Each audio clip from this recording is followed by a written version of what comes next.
Right now, hundreds of people are gathered in downtown Stevens Point for a pro-abortion rights protest. Thanks for joining us tonight. I'm Natalie Sapila.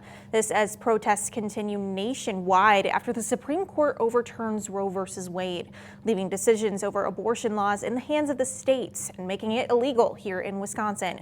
We want to send it right over to News 9's Adriana Daniel. She is live in Stevens Point with more on those protest efforts. Adriana. Hey, Nat. Hey, Natalie, I'm here in downtown Stevens Point where pro-abortion rights activists have gathered. They've been marching around Stevens Point for about a half hour now.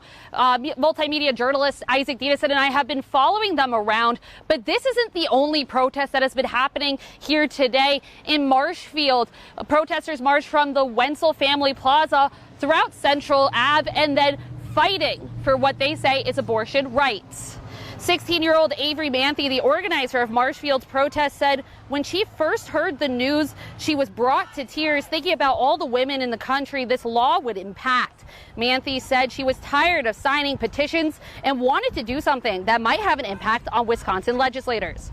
They can take our constitutional right that's been around for half a century. What's next? You know what I mean? Protesters came prepared with information on how to register to vote in upcoming elections and encouraged younger generations to register. Dave Smith of Marshfield said his life experience is what brought him to the front lines of this protest. I have a wife, I have a daughter, I'm a white male, and white men typically have run the country and continue to run the country, and I think if you're going to get things changed, the people in power have to be the ones to stand up for those who don't have power, and I happen to be a white male.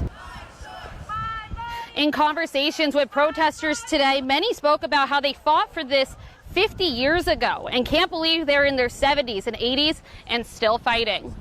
We did not see any counter protesters today or have heard of any anti-abortion protests today. Stay tuned with News 9 tonight at 10 to see what's happening here in Stevens Point. Live in Stevens Point, Adriana Daniel, News 9, WAOW.